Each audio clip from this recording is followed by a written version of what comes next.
So, hey everyone. Today we're going to talk about dependency injection and dependency management in general in Flutter. But before we start, I would like to give some applause to our fellow organizers.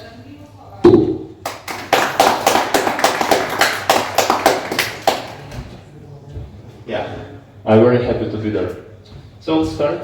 And the first slide is about me. So, I'm Michael. And currently I work as a senior software engineer at OLX.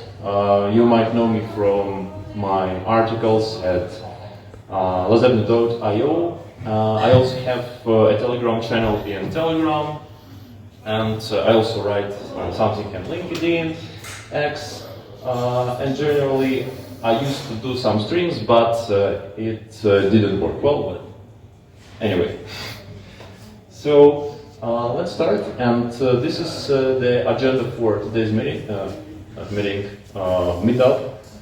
So we have four topics. The first one is dependency injection, and during that we will learn about some core principles of dependency injection and how to use it, what are the benefits, all this stuff. Then the dependency initialization, where and how to initialize the dependencies.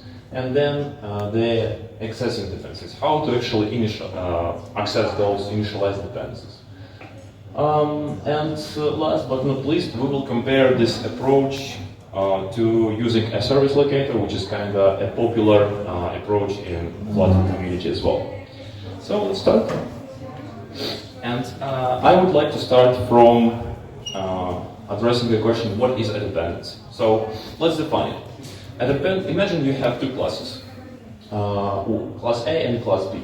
And class A uses some fields, methods, or anything else you may imagine of class B. Then class B is considered a dependency of class A. What this means in practice is that class A cannot exist or cannot function completely without class B. There are two types of dependencies, implicit and explicit ones. So on the left you can see the implicit dependencies. Other word for implicit dependencies are hidden dependencies. So what you can see on the left is that class A simply uses some global variable. You can also imagine instead of global variable some singleton or service locator approach, where we just get something from a global instance. So that approach violates the class A doesn't have some explicit defined dependencies. So you can create an instance of class B without specifying its dependencies. Why this is harmful? Because, well, you cannot mocking tests. Your class is directly coupled, and well, it has pretty big headache in the long run, because your dependencies flow is kind of unmanaged, and dependency model and models, software models are coupled together very much. And on the right side, you can see a healthy explicit dependency way, so that class A specifies a direct dependency on the class B. What this gives us is that the class B can be easily stopped, mocked, replaced, tested, and also inverted. For example, we may depend only on interface instead of depending on concrete dependencies, let's say. And yeah, you should always strive for explicit dependencies, because something hidden is also kind of magic that in real life turns out that magic is a bad thing. You want something that is predictable, reliable, and transparent. And at this point, we're coming to the topic of dependency injection, and basically, what dependency injection pattern guides us to do is to actually create those dependencies outside and delegate their creation to the outside scope. So your component, your dependency, your software components should specify the dependencies, and those dependencies are provided by the outside, not created by the inside of the class. And as you can see, this also correlates with the explicit dependencies workflow. So generally, the goal of dependency injection is to make your dependencies explicit. And again, it will give all those benefits that explicit dependencies bring, but also your software components will not need to care about initialization of their dependencies. They will not need to care about their configuration and so on and so on. So your components will be thoroughly doing one job, one concerned about only one concern, something like that. There are three types of dependency injection, or like three variants of dependency injection, and constructor injection, method injection, and setter injection. So the most popular one is constructor injection, obviously, while method injection often finds its usage as well.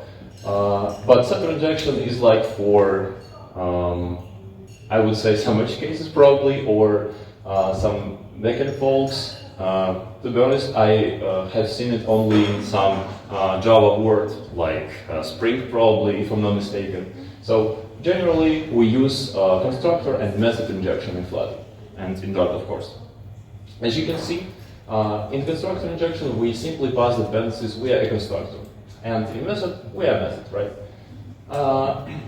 However, imagine if you have like three classes, class A, class B, and class C, where class A depends on class B and class B depends on class C.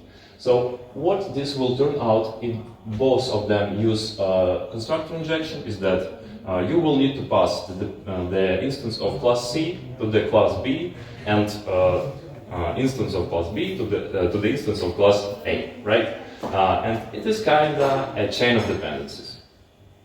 Let's take a look at how this chain usually looks in Flutter applications. So in Flutter applications, we usually have some defined layers. They may depend on your project structure, but this is what I usually do. Basically, some data sources, some repositories, some blocks, and then a widget that uses those blocks. So in this setup, we will need to pass an instance of data source to the repository, an instance of the repository to the block, and an instance of the block to the widget. So clearly, there should be some place or places where we actually initialize those things. And here, I would like to start a new chapter, dependency initialization. Exactly. So the process of dependency initialization is basically when you initialize those, when you basically create instances of your classes, then configure and wire them together. That is it. Let's see. There are two types of dependencies that I actually like to differentiate between. So application-wide dependencies and scope dependencies. I believe Marcin already told about this a bit. The core idea behind it is that application-wide dependencies are those dependencies that are accessible, that have some global scope, let's say, or that are accessible for by many features. The scope dependencies are dependencies that are, they are scoped and they're inaccessible by other features, let's say. Examples of application-wide dependencies are some databases, imagine SQLite connection or shared preferences. Also, as Marcin already said, you can also put some authentication and probably settings. Basically, those things that may require some initialization before the application starts. So we will start from application-wide dependencies, I love to store application-wide dependencies in dependencies container. So what is a dependencies container? It is a simple class that consists of instances of objects that should be available application-wide. In practice, it means that they're like singletons. You do not have only one instance of logger, only one instance of config, app settings block, error reporter, and so on exists at one point of the time. And then all other places in the project may use this dependencies container. So let's, depending on your application, the size of your application, this dependencies container may look different. For example, if you have big multimodal application, then probably the structure can be something like this. So instead of having one dependencies container with everything, you might have multiple containers for your features, for domains, models, how you name it. However, if your application is a simple single model one, then you can create in the previous screen, something like this. So we already created a dependencies container. How can we actually initialize it? How we can create this dependencies container? So let's take a look. A place where these application-wide dependencies are actually created and initialized and configured is called composition root. You probably have heard of this term somewhere. It is kind of popular term, but it's mostly used probably in backend development as well. However, what you can see on the screenshot is that there is a function that returns a dependencies container. As you can see, it is a future. So the goal of this function is to return a configured, initialized dependencies in a dependencies container. So exactly, it initializes the shared preferences, the package info, the app settings block, and then bars them, and then just puts them together into the dependencies container. One interesting thing about this dependencies about composition root is exactly the app settings block. I just I decided to use the app settings block as an example. Because imagine you have some settings like theme, some locale. Imagine your user sets the locale to dark, the theme to dark, and you want to actually user starts the application and they want to see the dark theme, right? However, if you do not pre-initialize before the application starts up, they will see, what will they see? They will see exactly a light theme, then after some milliseconds or seconds, it depends on how performant your system is, they will see again the dark theme. So this is kind of a minor thing, but again, it might not be very beautiful or convenient for a user. About the same thing about locale, text scaling, and so on and so on. So as you can see, this function simply creates a repository, basically wires the data source and the repository together, so passes instance of shared preferences to app settings data source implementation, and passes this data source instance to the settings repository. Then what it does is that it preloads the application settings. And then it creates an initial state and passes that initial state to the block. This way, your block will start out already initialized. And this is a huge benefit. However, settings might not be the best example here. Imagine authentication, right? If you do not preload the authentication, then what your user might actually see is that they start application, then you validate, you load your tokens from the storage, and then user will see some 200 milliseconds road transition to login screen or to the authenticator screen. So again, it will be pretty inconvenient for the user and inconvenient for us as well, because we will need to also manage such loading correctly so that other logic is not disrupted. The last thing of this dependency initialization process is exactly calling that build dependencies. So what we need to do is to call that function that we defined earlier. For some reason it is create dependencies container, but here it is build dependencies container. So we need to call that function, which returns already initialized container, and then we pass that container to the root widget and call the run app on that root widget. Again, what I want to remind you is that we store only application-wide dependencies here, not every dependency, because if we are to store every dependency of a project here, it might become kind of cumbersome and not very convenient. Again, all the objects will have lifetime, application-wide lifetime, and it might not be desired actually thing. So yeah, we initialize the container and pass that container to the runner. Let's actually now go to the section how we can how can we access those dependencies. So we already defined the container, we already initialized it, and how can we access those dependencies?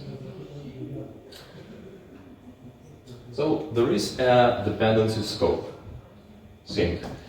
You can create it on your own using a simple inherited widget implementation. So what it is that, yeah, again, the dependency scope is a simple inherited widget that provides a single field called dependencies, and that is it. Now, in that root widget, you can just call, just wrap your child with dependency scope and pass that container in dependencies parameter. And now, voila. All the dependencies are available to the root, not to the root, but to the down of the tree. But as we are in the root, they are generally available to every build context you might have in your application. And this kind of contributes to the idea of application-wide dependencies, because yeah, they're application-wide and they should be accessible by not only one feature, but by many features, right? And this is how the accessing looks like. So you simply call the dependency scope of context to get that inherit widget from the context, and it returns the dependency scope, and you can get the actual value, right? So again, one big advantage of this approach is that everything is type safe and actually reliable, because you have a plain class that is transparent as the glass, let's say, and you simply get the values from it. And at this point, we're coming to the section of scoped dependencies, and it is kind of interesting as well. So it is absolutely the same as Martin already showed you. The core idea is that scope dependencies should be initialized somewhere locally, right? So if you have some card feature, and let's say you have some listing feature, you don't want actually to have your listing logic or listing repositories be accessible by the card, because I mean, card probably shouldn't care about it, right? And for this reason, we might actually use scope dependencies. And widgets are natural scopes of Flutter. So if you define some widget and define some variables inside of it, it creates a scope, right? That you can actually access later. However, it cannot read the scopes of other tabs. Imagine in tab bar or like bottom sheet. They're inaccessible because they are in a different part of the tree. So what we can see on the screenshot is a very, very simple example. So we have some stateful widget. We have full control over the life cycle. So imagine an example when you push some page. Let's say you open some like details, like add details, and you want to exactly create a block and then load the details of it. So you have full access to the life cycle. And when you close that add details page, let's say, you have access again to the dispose method. And when user leaves the page, the block can actually be disposed. However, it works with any dependencies, of course, with any approach, of course, as you wish. I use blocks, so there are examples with blocks. And in a state, as you can see, it creates that some block instance and simply passes the repository. And one important thing is that it gets application-wide dependency from that dependency scope. Naturally, all the scoped dependencies, or let's say scoped classes or scoped objects, may depend on application-wide. For example, you might have like API client or REST client, or in this case it is like graphical client, which should be exactly one for the whole application. So the scope dependencies can pull application-wide dependency where it wants and use it as they wish. And here I defined some advantages of this approach, and generally I very love it, and there are 4 points. So this approach is very safe because you basically operate the very plain classes that are extremely transparent and explicit. So you have a container, right, that consists of all those dependencies that should be provided in your, let's say, global context scope. And that's it. One thing that you need to do is to actually provide the dependency scope. And you don't need to worry about some dependency being not provided, not initialized, so it kind of contributes to the reliability in compiling. Next thing is predictability.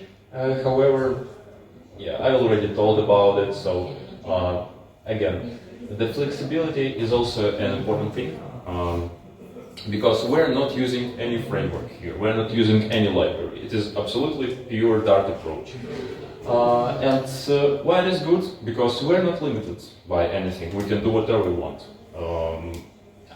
We can we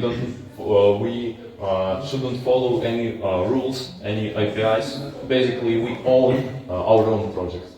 And it's a good point, because, for example, in projects that, I will use this to hate Riverpod a bit. So, in projects that, for example, use Riverpod, those projects don't actually own the dependency injection. They are tightly coupled to the Riverpod. And that is not very good, because your project is tightly coupled and you cannot migrate to anything in a smooth way. Last but not least is the testability. And testability is actually a very good point, because you have very transparent classes. You cannot create an instance of a class without specifying its dependencies.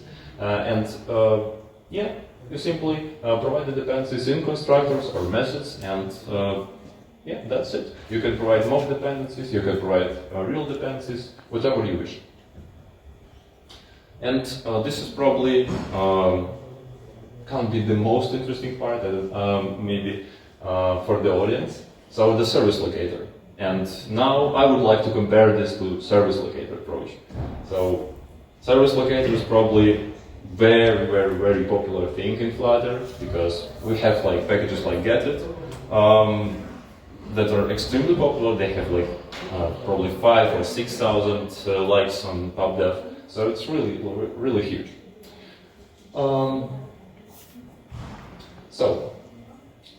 the right, you can see a very plain implementation of a service locator. So the core idea behind the service locator is that like a box where you can put something and get that something out. So it has three methods: register, unregister, and resolve. I mean, those methods can be named differently based on the service locator implementation, but usually they provide the same logic. So as you can see, under the hood, this service locator implementation uses the map, which is called as core, where we simply add that instance where a key is a type and value is object. So value can be anything you want. So imagine you have class B, class A, and class B. You can simply call the register with class A, and then you can resolve it providing that A generic as well. So this is how it works. We have some global variable called service locator. This variable can be used to resolve the dependencies inside the class. So we call the resolve, and we get the dependency, and we can do whatever we want with the class. However, as you can see, one problem with it already, that you can see already, is that this approach actually uses implicit dependencies, right? The dependency is not explicit. The problem is that you can create an instance of class A without specifying instance of class B.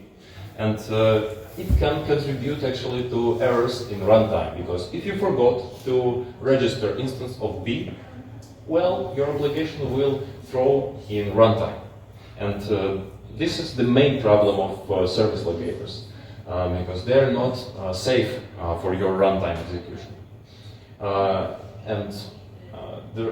Actually, you might come up with some linting tools that will tell you that, hey, you forgot to register the instance of this type. However, again, it won't be absolutely safe for you, because you can call at some point that unregistered method, and yeah, it will be simply removed from your service locator. And next time you come to it, it will throw error again. So, yeah. So I have a section called Problems of Service Locator, so let's start.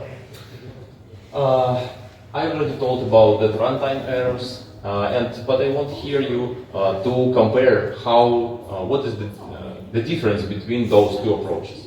So on the left you can see the service locator, and on the right you can see the dependencies container. So on the left I use the getIt, which tries to get the logger instance. However, again, if logger is not registered in service locator, it will throw error. On the right you can see the dependencies container approach, or dependency scope approach, where you are sure that those dependencies are initialized and provided. This is the core thing.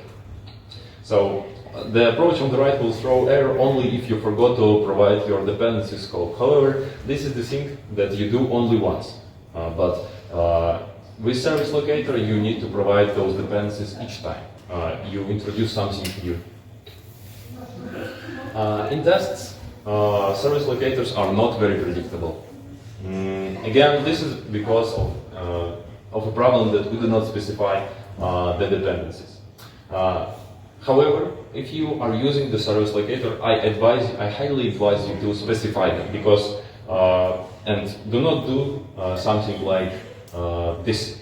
Do not create the hidden dependencies.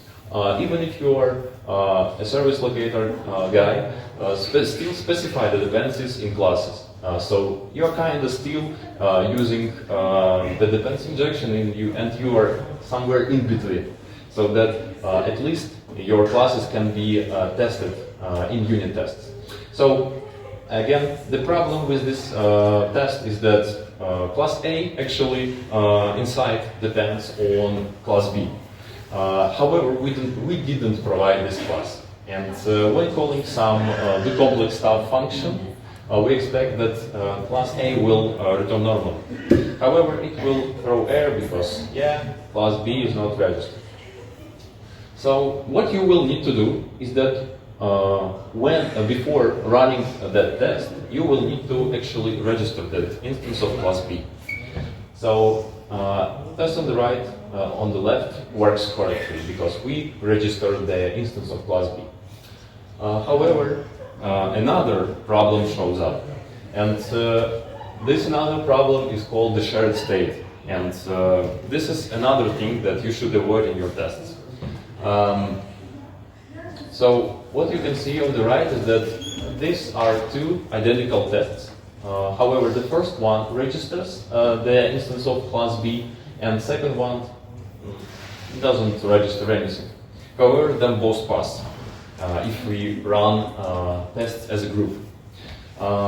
The actual reason for it is that because service locator is a global variable that is used by both by both classes, and the first test runs before the second one, and it registers the service locator.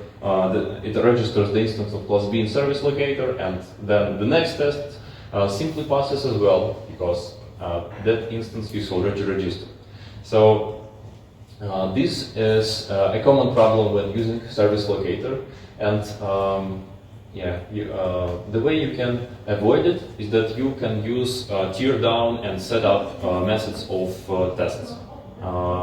Basically, you will need to call something like unregister or clear that simply erases all your registered instances in service locator after each test.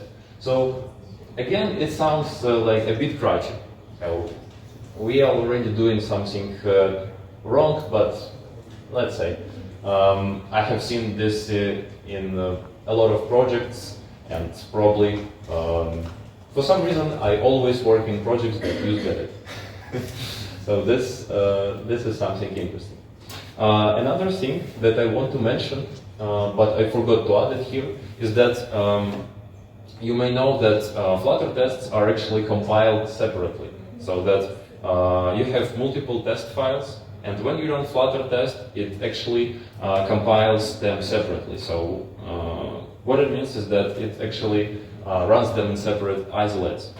However, if you do some magic and run those tests from single entry point, like import all the tests into one file, and try to run it, your service locator will throw errors because, tests are actually registering things in parallel, and they can't simply work together because there is only one service locator instance, and we're trying to run multiple tests concurrently. And it's in such thing the service locator will not simply work.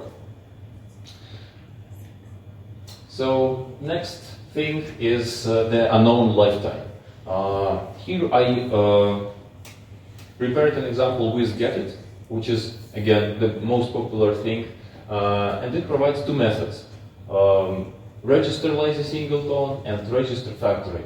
So the difference between both of them is that register lazy singleton creates a singleton, so that when you call getIt A, it will always return the same instance. But register factory is absolutely different. When you call getIt B, it will always return the new instance of class B. And as you can see, when accessing those classes, we actually have absolutely the same syntax. And while this may not be a very big issue, it is very inconvenient to work with, because imagine you are working in a team of many developers, let's say 10 developers. It's not much, but again, and one of them decides to actually change the register factory to register lazy singleton. For some reason, I mean, they're I don't know, but I have faced it many times when someone actually changes it to some singleton. And what you may notice is that, for example, if previously it was a factory and some screen has disposal logic of such a dependency, what you will notice is that that singleton dependency is disposed. And later when you again come to this screen, what you will see is that the singleton dependency is disposed and you can't simply use, you will see the red screen. And this is a problem again, because again, if you compare it with approach with dependencies container, you know exactly that those dependencies provided in dependency scope are singletons, and you shouldn't care about disposing them or something like that. Last but not least, is the blurry model boundaries. This exactly, it is very important thing as well, because code bases that heavily use getIt actually make their model boundaries kind of blurry. What this means is that you can access getIt or service locator instance from anywhere. You can register anything you want here. And if you heavily contribute, if you heavily use that getIt thing, that service locator thing, you may find that, hey, why shouldn't I actually create some navigation service with some global key that that will provide context-less navigation. And then why shouldn't I actually call that navigation service from my blog? For example, user logged in, and then I call the navigation service to go to home, for example, with logged user. Sounds very very convenient, probably, right? Because we don't need to listen for states changes from the block in widgets. We don't need to register any guards or all this stuff. We simply call one method, and after a successful flow, we go to the navigation to home, right? And however, what you may notice in such an environment is that everything is coupled extremely coupled together. And in this case, in this specific case, we have a block that cares about navigation. But navigation is a concern of widgets, not a concern of business logic. We shouldn't do navigation from the blocks because we will simply do things that are not meant to be done by this layer. And what this means in practice is that any software model can call any software model in getIt, and you might have very coupled flows and even cycles in dependencies where your widget depends on block, block depends on widgets, block depends on some other stuff that it shouldn't even care about. So here we are again breaking the rule of single responsibility, or I mean, we usually do not follow single responsibility principle, but at least if something has kind of connected things in a class, it's good, and it works. However, if we do things that are exactly not meant to be done by specific layers, we kinda get in this situation where the code base is an absolute mess that is not predictable and absolutely not does absolutely unexpected things. And last comparison where I summed up those things in a table. So as you can see, if you naturally follow the flow of service locator, so if you use the service locator from your class to get the dependencies and do not specify the dependencies in your constructor or methods, then the dependencies are hidden. And then you will have complexities in testing, complexities with actual security. However, in dependency injection, the dependencies are explicit. Decoupling, again, all your classes are coupled to service locator. because they need to get those instances from that service locator.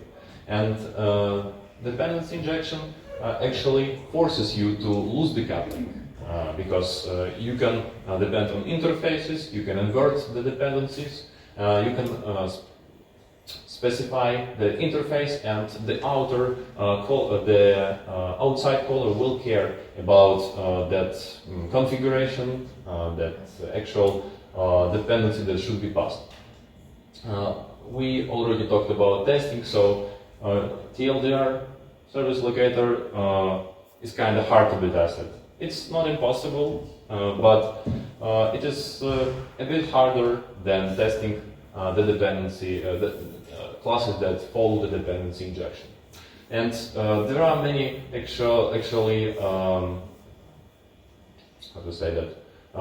hidden things in service locator, such as shared state that it actually may force. And the last one is probably the most important topic, is safety. And service locator is unsafe. That's the problem. Because all the dependencies are resolved in runtime, and you can be sure that a dependency is provided in compile time. However, with that approach, with dependency injection and composition root, you are sure that all dependencies are configured, wired together, and initialized. And that is it. Thanks for watching.